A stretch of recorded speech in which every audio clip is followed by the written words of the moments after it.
This is a 2019 Grandezza 34. Now they build these in Finland, and these, in common with most Finnish boats, are extremely practical and very cleverly laid out. They're really designed to be used. So I'm going to take you on board of this one as ever. We're going to do the full tour and I'll explain to you what I mean.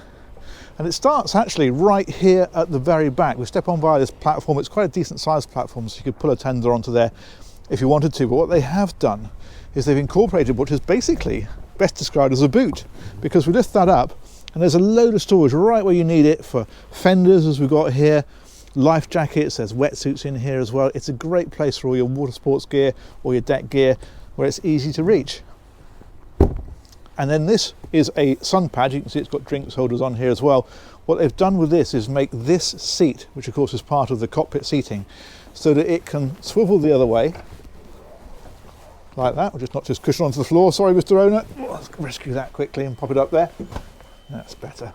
And now we've got aft facing sunbathing, and look at the way they finished this, all this quilted stitching across here. It's really nice. That's a great place to chill out and watch the world go by when you're out at anchor. Let's drop that one back again. Now what they've done with this is they've made this whole area very much your living area. Everything is on the main deck. So what you have as it is at the moment is we've got the whole back of the boat open, but there's a canopy that slides into these tracks, drops down, so you can enclose this at night, and there's heating on here as well, so you can keep this all nice and warm. And the idea is that this is where you spend your time. So you've got all the seating around here. The table is a high-low table. You can see it's on like a telescopic leg, so that will drop down if you want it to.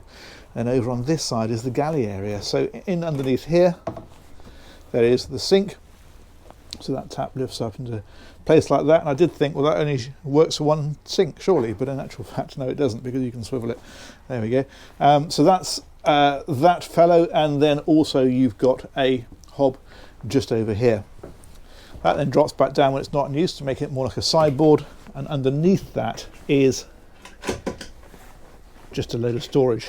So that's underneath there. Let's pop those back in. Similar kind of thing there. That's the control for that hob. And then you've got a fridge here, but you've also got another fridge unit down underneath here, so plenty of room for your drinks and other bits and pieces you want to keep cold. And then opposite that, a load more storage on this side. So these are drawers that slide like so. These are all soft close as well. It all feels really nice. This woodwork is lovely as well. I think it's a walnut, I'm not certain, but that's what it looks like. And then finally you've got your helm position. So up here, lift bolsters, so you can drop those down if you want to sit and drive the boat, or lift them up. There's also a section here that will drop down so that you can stand on that if you want to. And in fact there's an opening roof. It's a manual opening roof, and I'm not sure I can do this with one hand, but I'm going to try. You need to pull both of those back, and then, yeah, here we go. There we go, that's fully open, but you might have noticed that there's little indents all the way along, so you can stop that in any of those positions. But what that means now, if I come right back here, you've got a really lovely open area because it's all open around the back. You've got a bit of shade from this, and then open again as we go forward. That works really well. There's also lighting built in underneath here. That's very neat. And then the actual helm position is just here. You can see it's all in low glare, dark matte material, which is great because you don't get the reflections on the windscreen when the sun is beaming down on it. This one's got the Raymarine Axiom multifunction display here. There's a Fusion stereo system. Bow and stern thruster on this one. That's a nice feature. And what's interesting is this is a single engine boat, so it's just got one big engine. It's 380 horsepower. We'll have a look at that, of course, in a moment. So it's very, very efficient. Again, that's very much a Scandinavian sort of thing. They do like big engines, but a single, so you get the maximum efficiency from them. This is interesting. It's the anchor winch control, and what makes it interesting is it actually got a display on there, so you can see how much anchor you've got out. That's a rather nice touch. And there's an autopilot on this one as well. So decent spec boat, really. That's the VHF down there. There's also some very decent stereo speakers I've noticed about the place, just here, and you can see down underneath here as well, and around over here. So I guess the owner of this one likes his music, and who can blame him? A bit of Jimmy Buffett as you cruise down the coast. What more could you want from life? So having said that this is the living area up here on the main deck, what that does is it leaves all of the lower deck for your sleeping accommodation and your toilet. So we'll head on down And you've got two pretty decent cabins in here. In fact, before we go into any of them, I'll show you this. That's just another hanging locker, so you've got somewhere to put your clothes. And a stereo head unit is underneath here. That's a fusion unit. And also in here you've got central heating control. So that heats both this area and the main deck. But if we head in through here, this is the forward cabin. Really good size. You've got seating in here as well, so if you want to come and sit out of the way if you want to, if the weather's not so good, then you've got this area. Although, as I say, the main deck is completely protected once you've got all the canopies on. But this is a nice cabin. There's a hatch up in the ceiling. There's a blind across it at the moment, but that gives you a bit more ventilation and another route out. In behind the door, there's a hanging locker specifically for this cabin. And you can see it's illuminated as well. Lots of nice little detail touches like that about the place. And this woodwork, as I say, it just looks really nice. It's a really classy job, actually. Let's clip that one back. That's on a magnetic catch, so when it's open and the boat rocks, it doesn't roll around. You can see the catch for it just down at the bottom there. And that clips back nice and firmly, like so. If we head back a little bit then, there's another cabin. And that's down underneath here. Again, little seating area. And again, you've got storage for your clothes and bits and pieces in here. And then this has got a double bed that goes back underneath here. There's a side window as well.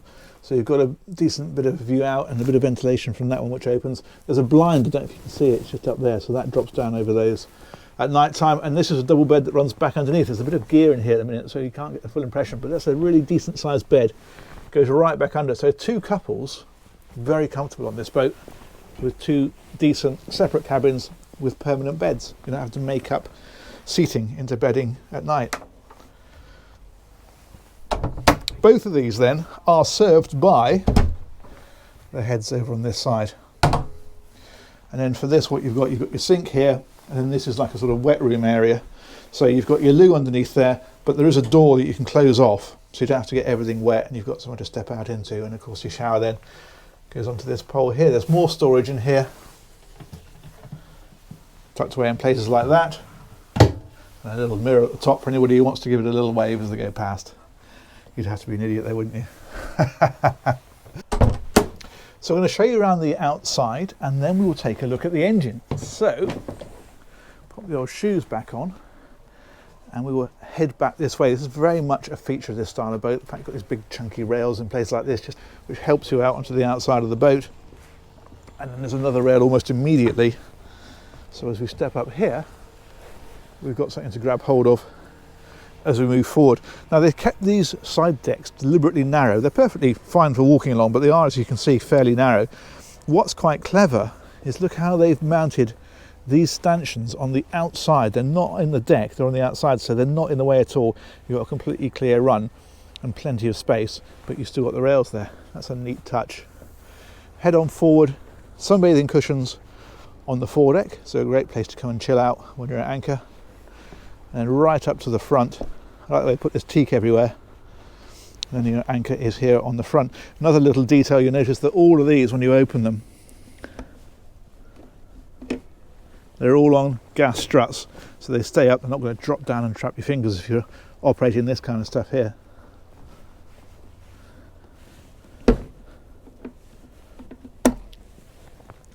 So that is the front of the boat. You can see that roof open there. Let's head on back. There's another quite neat little thing as well, actually. Let's come back here, which I noticed. So when you've got the roof shut, sometimes with a fast boat, you get a vortex effect where you get low pressure at the back of the boat and it can suck moisture back in, and you get a bit of sort of salt spray and dampness in the back of the cockpit. What they've done with this is they've put this spoiler, I don't know if you can see it just here. The idea is to channel air through and down and stop that vortex effect from happening, so you don't end up with people at the back of the boat getting salty hair, which is always irritating.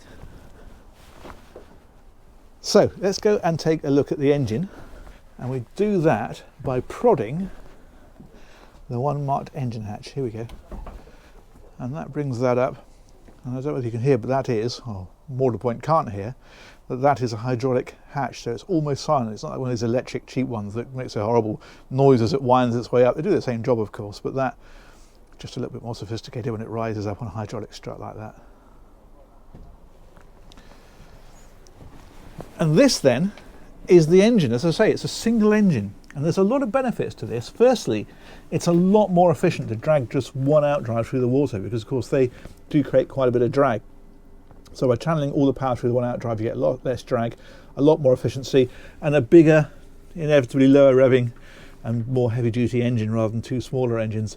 But beyond that as well, it also means you've got a load of room to get around the engine. So maintaining this compared to a pair of engines squashed into here is a doddle, because you can just get all the way around it very, very easily. You can get to all the service things like your tanks and your pumps. That's the hydraulics for the trim tabs, and I would think this ram as well.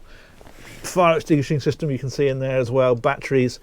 It's all very, very get-atable. There's a lot to be said for that. I have a single engine boat myself, and of course the other thing is, in terms of running costs, you're only servicing one engine and you're only servicing one drive, so it just keeps the cost down. It's a very efficient way of going boating, and it works well.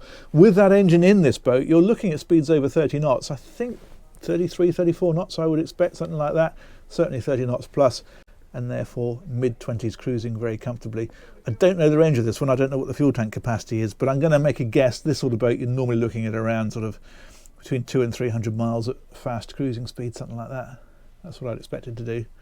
But that is a nice clean engine bay, and most importantly, it would be easy to keep it that way, because you can get in there, make sure everything's looking nice, give it a bit of spray, a WD-40 or whatever else, and yeah, it's a nice easy engine to maintain.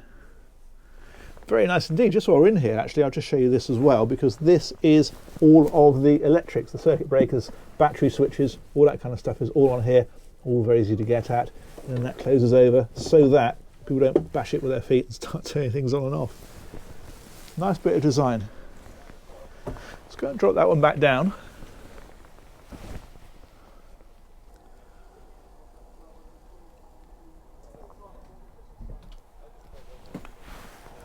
And that's it. I'm going to finish up here at the helm, I think. I'll drop the lift bolsters back down, lift that one up, park myself up here, and say huge thanks to Sultan's Brokerage in Poole. They've got this one for sale. I'll put the details in the description, so if you're interested you can give those guys a shout. And as ever, huge thanks to you guys for watching. We'll catch you on another one very soon.